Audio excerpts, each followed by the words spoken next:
Welcome, Terence. It's a pleasure to be here with you. It's a pleasure to have you here with me also. You know, the UFO phenomenon is striking because it's so bizarre. It seems as if the reports that come in about UFOs defy any attempt whatsoever to categorize them. I guess from my point of view, I can only assume that there are probably many different interpretations of this event. I think, given your background as a student of shamanism and altered states of consciousness and alternative realities, you have some unique perspectives on the UFO phenomenon. I wonder if we could get into that material.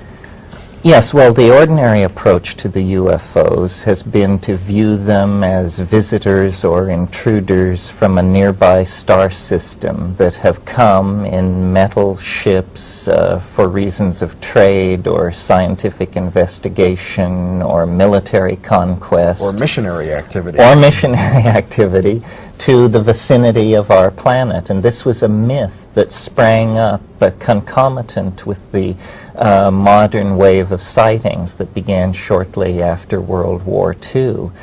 As time has passed and the number of sightings have gone from hundreds to thousands to hundreds of thousands of instances, as the myth has fleshed itself out with sub-themes, the theme of abduction, the theme of telepathic contact, it's become much more difficult to fit all the known facts into the simple model of spacefaring visitors from another world.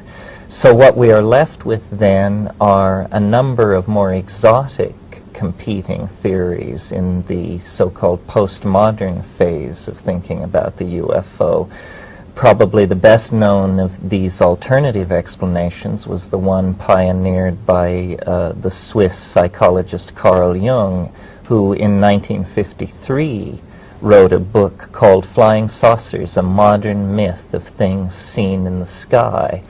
And Jung was at great pains to, without passing judgment on the reality of the saucers, of the things seen, to interpret them psychologically, to interpret them as one would interpret a dream.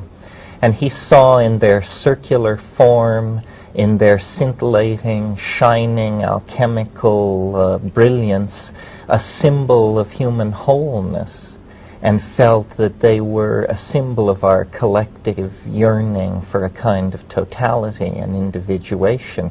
Now, in a way, this kind of explanation is very satisfying. However, it is not satisfying to the person who has immediately undergone a very strange and a very real-seeming experience. Unless such a person were told great messages of hope for the planet.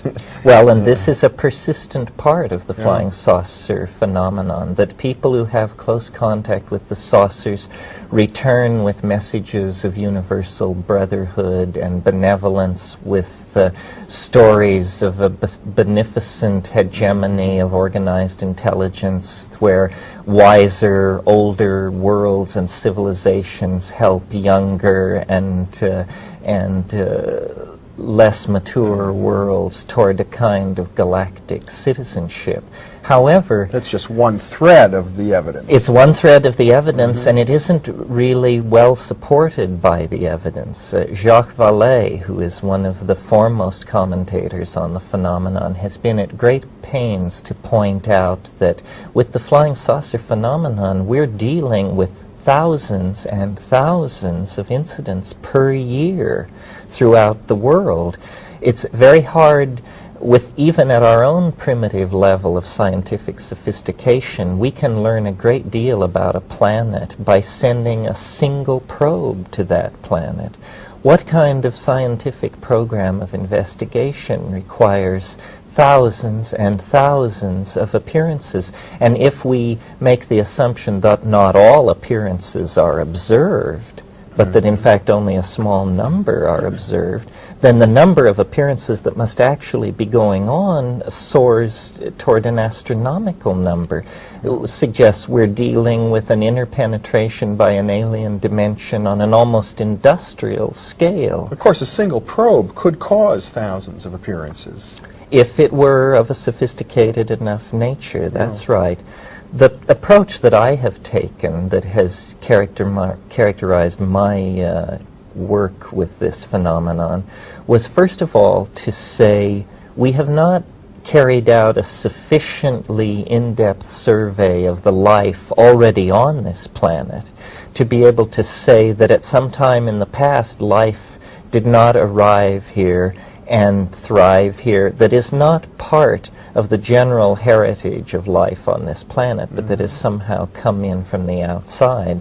My candidate for that kind of an intrusive extraterrestrial would be probably a mushroom of some sort, or a spore-bearing life form, because spores are very impervious to low temperatures and high radiation, the kind of environment met with in outer space. In other words, a mushroom spore could conceivably even waft itself up through the atmosphere of our planet and enter into empty space. Oh, there's no question but what this is happening, that through what's called Brownian motion, which is sort of random percolation, spores do reach the outer edge of our atmosphere, and there, in the presence of cosmic rays and meteors and rare, highly energetic events, occasionally a very small percentage of these biological objects are wafted into space. We even possess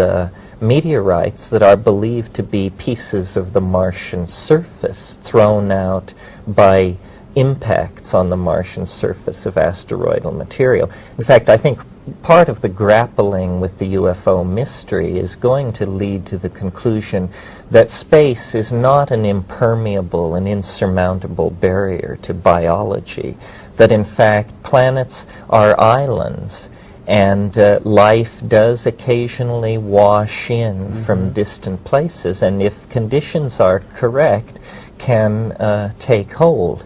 However, let me say, in the UFO phenomenon, we are dealing, or we presuppose that we are dealing, not simply with the phenomenon of extraterrestrial biology, but with the phenomenon of extraterrestrial intelligence. And this is a hackle-raising notion. We're dealing with more than mushroom spores. We're dealing with more than mushroom spores, at least as ordinarily conceived. And I think the thing that has been overlooked in almost all discussions of extraterrestrial contact is how strange the extraterrestrial is likely to be.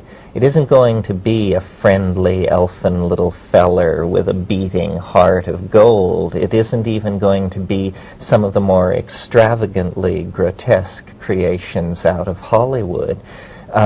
Conditions and time spans in the universe are long enough and varied enough that I would bet that the real task with extraterrestrial intelligence will be to recognize it, you see. We have no conception of how species-bound our images of life and biology are. This is a place where we have never been asked to confront to what degree the monkey within us has channeled our expectations and perception.